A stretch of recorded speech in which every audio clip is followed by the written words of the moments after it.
Now at 10 and streaming on crossroadstoday.com, Texas students may soon have to power down. Lawmakers are one step closer to banning phones in the classroom.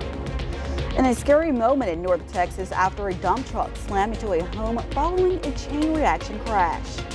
Plus, a Texas mother is demanding answers after an incident outside her son's school triggered a lockdown. Well, we had lots of rain this morning and temperatures were a bit cool, but are we going to see a change this weekend? Well, we talk about that coming up. And Victoria General is ready to open the season next week versus Seguin River Monsters. We'll highlight their season coming up. Sports. You're watching 25 News Now at 10.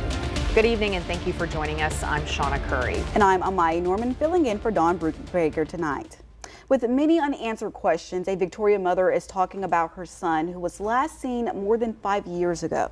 25 News Now reporter Ray Mosley spoke with the mother of Jeremy Vasquez to get some insight. He would do my hair and my makeup, and we'd just be jamming, you know, to Shantae or something, you know. Yeah, I miss that. Angie remembers her son, Jeremy, as a generous, fun-loving kid who gave you the shirt off his back without a second thought. On February 20th, 2020, Jeremy told his family he didn't want to go to school. He said he just needed some air. That was the last day he was seen. His stepmother said he saw him walk into the woods, and then he was gone. I'll never stop looking for my son, and even though that I'm legally blind now, I'll still search everywhere for my boy, because we all want him back home, and we all miss him. That morning, police had been called to Jeremy's father's house because of an argument between Jeremy's father and his stepmother. Angie says the pain of that day still haunts her, and it's a pain she wouldn't wish on anyone. She often dreams about him, imagining what he would look like now. I think I would just scream and just pure joy and happiness. Despite the years, Angie holds on to hope. She believes with all her heart that one day they'll be reunited. One day, my son will come back home. Angie's message to other mothers is simple but powerful. Never stop searching.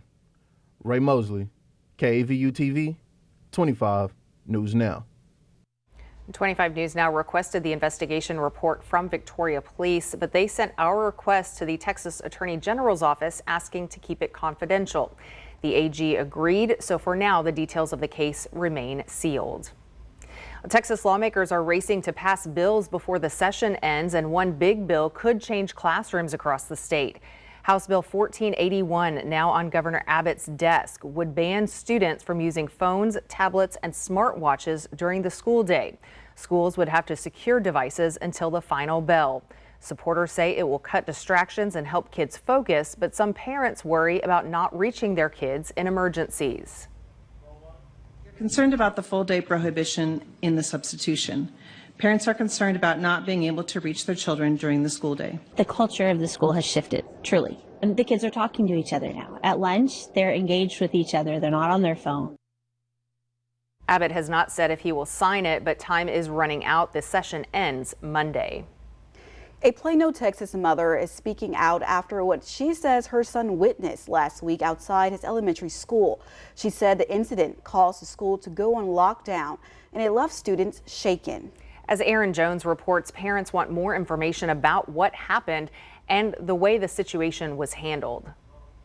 Amber Beard says about an hour after Bogus Elementary went into lockdown last Thursday morning, her family got a call. The vice principal answered, and she's like, there was an incident at school, where your son may have seen something, and, oh, I gotta go, and that was it. When her fourth grader got home, she asked for more details. They were outside for the recess activities. He heard some screaming going on, and that's when he looked and saw everything happening. Beard says he was a little shaken, but able to describe what he saw. He knows exactly where it happened, right in front of the school, onto the right side of it. A teacher was knocked down into the bushes. He said that he had saw the guy choking her, and like a big rush going on before they were rushed inside the school. She says she learned a man was taken into custody, and in the days that have followed, she's trying to figure out what exactly her son was subjected to. There was nothing posted to the Murphy PD site. There was nothing posted on their Facebook site, and they're always up to date on everything. Murphy police did confirm to CBS News Texas that this is an active criminal investigation, but would not provide any additional details. What if something else would have happened? What if he would have rushed inside that school when all the kids were being rushed inside that school? You know, and people want to know who this guy is. Beard even went to social media hoping some of her neighbors had more information and was met with a lot of the same questions. Families are hoping for more answers soon. In Murphy, Aaron Jones, CBS News, Texas. A rude awakening for a homeowner near the small town of Newark, about 20 miles northwest of Fort Worth. A dump truck slammed into a home after a car heading the opposite direction had a tire blowed out and slid underneath the dump truck. That caused the truck to veer off the road, crash through a fence, and tip over, slamming right into a brick house. The truck driver was taken to the hospital with cuts, but is expected to be okay. Inside the home, someone was actually in the bedroom when the truck hit. They had minor injuries but didn't need to be hospitalized. The car's driver also had minor injuries and is doing fine. Temperatures outside will be warming up over the weekend. Now let's go to Jacob Lozano with the first look at our forecast. Jacob, how would our week be looking? Well, we're going to start to see some drier conditions. It's not that there's not going to be any rain. We do have a 20% chance, but the temperatures will be rising due to a mid-level high, but there's tropical storm Alvin, and Alvin's actually starting to weaken a little bit, starting to take in some drier air. So that'll be weakening, still moving northward, throwing a lot of moisture up into the New Mexico region where they're getting some rain right now. But we got some rain as well in our area where we saw about an inch and a half in Victoria. So we'll be talking about that coming up. Amaya, Shauna. The United States Postal Service is reminding dog owners to make sure the yard is safe for mail carriers. On Sunday, the agency will kick off a campaign called Secure Your Dog, Keep Deliveries on Track. The goal of the month-long program is to decrease possible dangers while carriers are trying to drop letters in the mailbox or on the porch. According to the USPS, there were more than 6,000 cases of employees being attacked by dogs last year. Los Angeles is where the most dog incidents were reported, followed by Houston and Chicago. Dogs can be scary. The Texas House has approved the negotiated version of a bill that bans people tied to government of China, North Korea, Russia, and Iran from buying land in the state. The bill is awaiting Senate approval before going to the governor. To read this full Texas Tribune article, visit our website at crossroadstoday.com. The University of Houston Victoria transfer to the Texas A&M system is officially in motion. At 25 News Now, Sunrise anchor Carolina Estrain spoke with our local state representative to learn what the next steps are. Yes, Shauna, I am now joined by AJ Louderback, our State House representative for District 30, and he's here to talk to us about the success of the UHV transfer bill. Welcome, AJ. Good morning. Thank you. So talk to us about this process. When did you start having conversations with Senator Lois Cloghorst and the community members? When did you first know about this bill being reintroduced? Well, historically, we, I'm pretty aware of the desire for House District 30 and for Lois's district, Senate District 18, to bring A&M to Victoria. So there's long been, there's a lot of information back from 2011, 2013 about bringing A&M here, and there's a ton of support. And what can we look forward to hearing about this summer? I know that it becomes official June 1st. Will there be announcements of, school colors, mascots, that kind of thing being rolled out, new marketing? What can we expect? You can expect right now, A&M, I've talked to Comptroller Hager for a few more days here regularly about this. I've talked to him this week, so we are in regular communications about it. The curriculum is being worked on now. A future president will be forthcoming for A&M Victoria. So there's a lot of work being done on the back end here to facilitate this transfer into our area. Are you excited to see that kind of growth happen here? Will Texas A&M grow the campus? I think we're going to see the enrollment go up drastically, very quickly.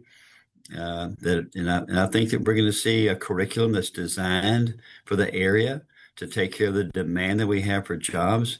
I think this is going to facilitate, our children staying here and getting a Texas A&M education and going to work here with a curriculum that's more aligned with our region. So I think all these things, when you put this together, you have a package that's it can be so successful, and I have every confidence in the world that A&M has the expertise together in the correct way. I think they're very open to communication. I think they want the best for the area, and they want the best for Texas, and that's a winning combination. Thank you so much, Representative Lauterbach, for your time and for everything that you're doing, and we appreciate you. Thank you very much, Caroline. Appreciate you. Take care. Thank you. You too. Back to you. Many 6-year-old children dream of great birthday parties, but one 6-year-old say that instead of a party, she would rather help those in need. Meet Audie Hogan of Victoria. Her passion is collecting foods and hygiene products to donate to people who otherwise cannot access them. Audie and her mother, Desiree, set up shops inside the VCAM office in Victoria. Desiree says seeing Audie so happy to help others is more rewarding than any birthday party could ever be. This year, she said for her birthday she couldn't wait any longer, so she made some hygiene bags, and in there it's the toothpaste, toothbrushes, deodorant, all kinds of stuff for them, and she was super excited to do this. If you would like to make a donation to Audie's mission, we have information on how to do so at crossroadstoday.com. And remember to subscribe to our Crossroads Today YouTube channel, hit the like button, and click the notification bell. Stay with us. Coming up on 25 News Now at 10. With summer break here, experts warn it is the riskiest time of year for teen drivers. Find out what parents need to know. Plus, new data shows Americans are slowing their speeding, raising hopes on inflation's maybe be cooling off.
Tension at the Denver federal courthouse as plainclothes ICE agents detained a family inside, something immigration advocates say they have never seen happen there before.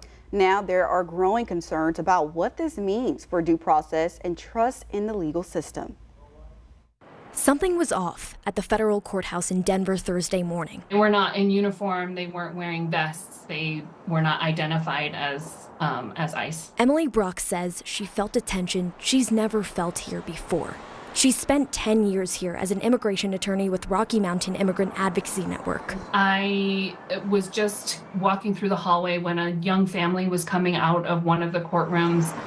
It was a family of 3, the father holding a toddler. As they walked out, a plainclothes officer told them in Spanish to come with them. 5 more agents gathered, identifying themselves as ICE. They were terrified, and the poor child was clinging to his father as they were ushered through the hallway and down a back staircase. Brock says the agents wouldn't let her intervene. This family was following the rules, and the rules were changed on them with no notice and resulted in their detention. The first time I have encountered it at the Denver Immigration Court. It's the first time this has happened in Denver, but only the latest time in the country that ICE has detained someone inside a courthouse. It's like a virus. Advocates like Christina Zaldivar says this wasn't just a violation of rights. It was done to send a message. Our government is going in and causing these kind of terrors, not only to a mother and father, but to a 1-year-old child. Like, how ridiculous is that? If you don't show up to court, they label you as a felon and you have no chance of getting your paperwork, documentation to be here lawfully. If you do show up, you get whisked away. To advocates, this level of enforcement doesn't just feel wrong. It feels unfamiliar. Let's snatch them up and throw them wherever we want to. That's not how America works. This is not what the United States stands for. School's out for summer, and for teens driving isn't a good news. According to the AAA, more than 13,000 people were killed in a crash involving a teen driver between 2019 and 2023. The agency said over 30% of those deaths happened between Memorial Day and Labor Day. That's because teens are out of school and logging more hours of unsupervised driving time. Parents are encouraged to educate their teens on using the Do Not Disturb feature on their phones to ease distraction driving. Americans are tightening their budgets a bit. New numbers from the Commerce Department show consumer spending in April was up just 0.2%, a smaller jump than expected and much lower than March's bump. Analysts think that March spike was likely driven by people making big purchases like cars ahead of possible price hikes tied to Trump-era tariffs. On the plus side, inflation seems to be easing, getting closer to the Fed's 2% target. Now we're shining a light on some of the incredible local students who are turning the page to their next chapter. Congratulations to Ty, who graduated from Victoria East High School tonight. Your mother's sister, Bubba's, and Casey said, "Congratulations to our senior on earning his high school diploma. Words can't describe how proud I am of you. You did it, son. We love you so much. Thank you for being such an amazing son. Way to go, class of 2025. And congratulations to Brianna. Dad, Mom, and Brandon say we are so proud of the woman you've become and are amazed at the beautiful soul who continues to grow in front of our eyes. We know that you have the determination, kindness, and strength to reach your goals while staying true to yourself, and we cannot wait to see what the future holds for you. Wherever you go, go with all your heart." Yes, congratulations to the class of 2025. If you have a special grad you want to celebrate, you have until June 13th to send in a photo and message. We're featuring our area grads on air and social media. Go to crossroadstoday.com, click on the entertainment tab, then the contest tab to submit yours. And this brings us to our viewer poll tonight. What advice would you give to all of these new graduates in the Crossroads, or even outside the Crossroads? Yes. Is it follow your passion, network and make connections, keep learning, don't be afraid to fail? Those are all great pieces of advice, regardless of which one you pick. But interestingly, this has flipped now that keep learning is in the lead by over 50%, with 51%. Earlier this evening, it was don't be afraid to fail. So I think I would just tell them to follow all of them. Exactly. You They're know. going to guide you where you need to be either way it go. Exactly. Well, we want to hear from you. Go to crossroadstoday.com/vote to let us know what you think, and thank you for voting. Well, we got to 84 degrees as our high. It's a little bit cooler, but we're going to see those temperatures start to rise. We'll be talking about that coming up after the break.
Well, good evening, Crossroads. It was a pretty cool day for us. We're right now at 76 degrees.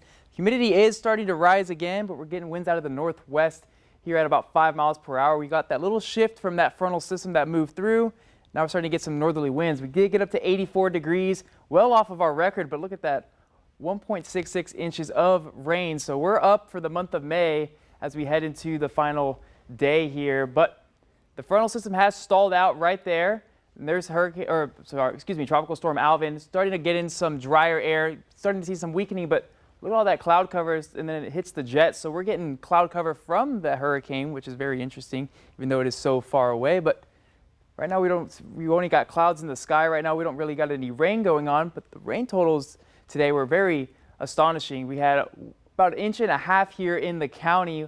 Some saw even 2 inches. But you move farther north, you saw anywhere from 2 inches, 3 inches, and some places saw maybe even 4 inches of rain here within the past 24 hours. And that's perfect for the Guadalupe Basin, where everything starts flowing into the river. And honestly, the river is actually moving right now. 1,080 cubic feet per second is what we're seeing right here. And that'll be moving down into Victoria. So we're going to see those levels really start to rise up as we head into the next couple of days. Right now we're at 5.46 feet, projected to get up to 11 feet here.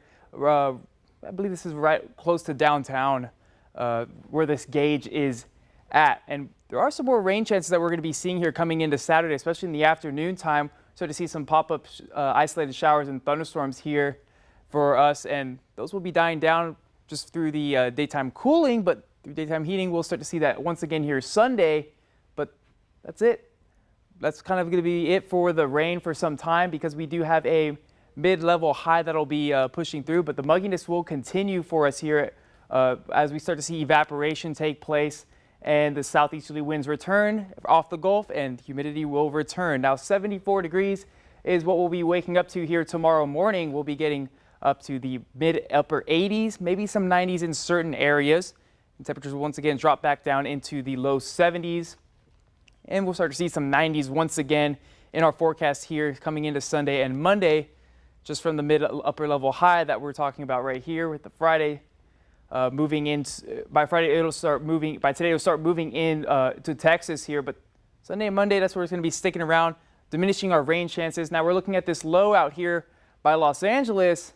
This may open up a window for us for some rain here coming into Thursday as it begins to move westward. So we're going to continue to watch that and see what decision it decides to make. Now, for our daily planner here in Port Lavaca, mostly cloudy skies, 20% chance of some showers, 88 degrees, with those winds coming from the north to shift from the east.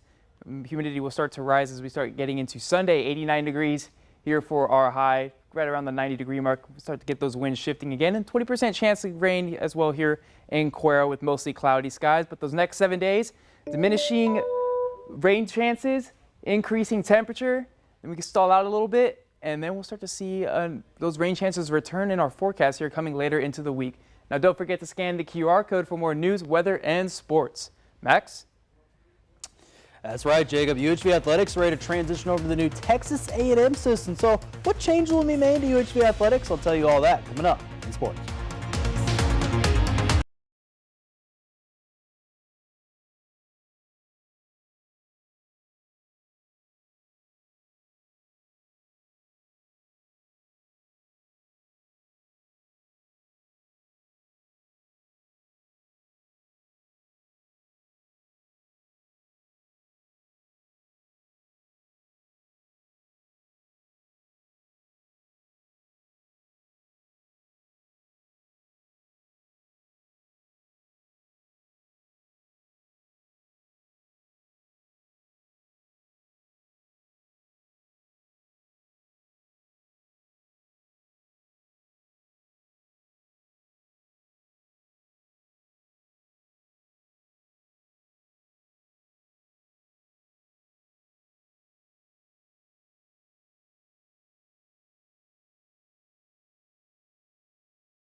Happy Friday here, Crossroads. And we heard the breaking news earlier this week where Governor Greg Abbott there approved the UHV to Texas A&M system their transfer bill. So how does this affect UHV athletics? Well, here's my deep dive story about what changes will be made with this transfer news in the progress.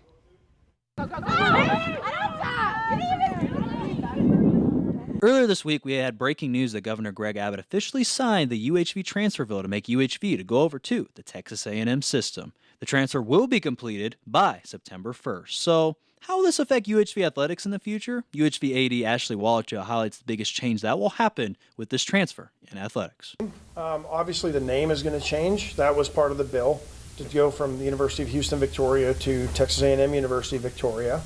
So that'll change. Besides the name being the biggest change, the mascot, colors, and most of the branding will remain the same. Decisions have been made to keep the logo and the mascot, so the Jaguars and the colors will remain the same. Keeping the basic premise of the campus the same, one interesting fact Wallach mentioned relates to the class rings and whether students would want to have the UHV or Texas A&M logo applied. This year, they're going to be given the option of whether they want, on the rings. The degrees will be Texas A&M University degrees, but if they get their class ring, they'll have the option of putting either the UHV logo on it or the A&M Victoria logo on it. In the end, the only athletic teams will be slightly affected by this transfer is both women's and men's soccer, which will start practice in early August and will begin game action early September. We'll keep you updated on any more changes to this transfer on CrossroadsToday.com. All right, now over to the Victoria Generals. We're looking to go back-to-back TCL championships this season. They open up the regular season there on Tuesday, June 3rd versus the Seguin River Monsters in Seguin. And Generals head coach there, Michael Orris, is currently still coaching right now his high school baseball team, the Kingwood Mustangs. They're currently playing right now. They just had to get one more win to go to the state tournament there next week. But before that game happened there tonight, I talked to Orris about how he feels about heading into summer ball action this summer.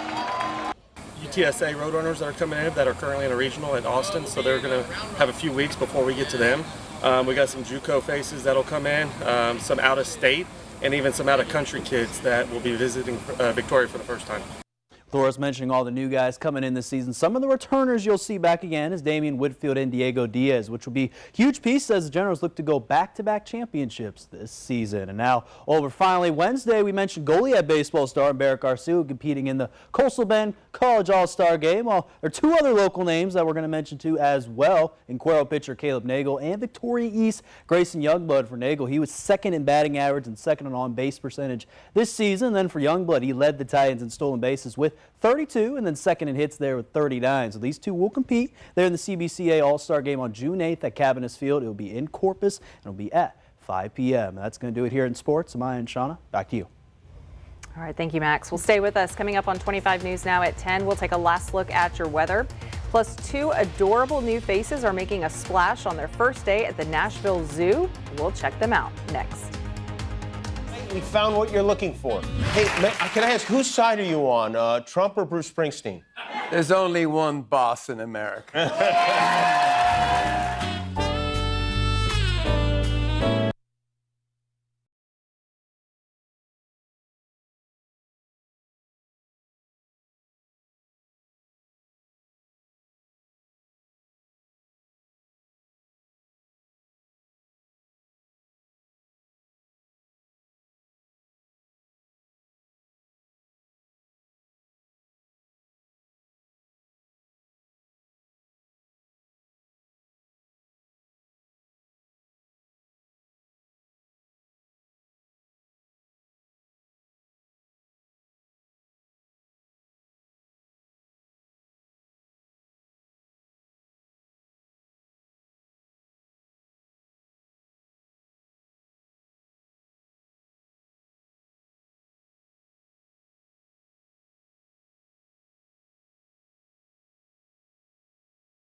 Loretta Swit, best known for playing Major Margaret Hot Lips Houlihan on MASH, has passed away at 87. She won 2 Emmys for the role and was one of the show's longest-running stars alongside Alan Alda. Swit helped evolve her character from a one-note role into a strong, complex woman. After MASH, she became a passionate animal rights activist, even launching her own perfume line to support related causes. She passed away peacefully at home in New York. She was definitely one of the very well-known characters of MASH. Shauna, you would know. A new study says gold and other precious metals might actually be leaking from Earth's core, and volcanic islands like Hawaii could be the proof. Scientists looked at an ancient lava rock and found traces of ruthenium, a super rare metal usually trapped deep in the core. That supports an old theory that the core isn't completely sealed off, but slowly seeps into a layer above. Is an incredible slow process, think hundreds of millions of years, but it might help explain how some of the gold we have today made its way to the surface. That's interesting. If I could find some of it, that'd be great. Science there. Grab a shovel. Most definitely. Well, heading into the weekend, looking at more rain. We need the sunscreen. What are we looking at? Both. We're going to see a mix of that. We're going to start to see some isolated showers here coming in Saturday and Sunday, 20% chance. Temperatures are going to be rising from a mid-level high that'll be moving through Texas. That'll also decrease our rain chances. And once that gets out of the way, those rain chances will once again increase. Temperatures are still going to be in the 90s, as well as those winds will be picking up coming into Monday as well. So it'll be a mix of all the weather in 7 days. Well, and just a quick reminder too, it's going to be hot and humid, and we've had all this rain. Get out and make sure you don't have any standing water, so that we can try to keep the mosquitoes down. Mosquitoes are going to be bad. Yeah, they are already bad. All right, well, a couple new Highland calves seem to be enjoying their new home at the Nashville Zoo. The 2 new calves named Hubert and Willow are 3 months old. They join Hamish, who is 5.5 months old. They can be seen on video shot by zoo officials running around the yard during their first day outside at the zoo. The 2 new calves were brought in from the same Georgia farm as Hamish. Hubert is the white male and Willow is the red female. Highland cows are native to Scotland and are the oldest registered breed of cattle in the world. Wow, that is They're so cute. Adorable. It is. Well, thanks for joining us. Jimmy Kimmel Live starts now.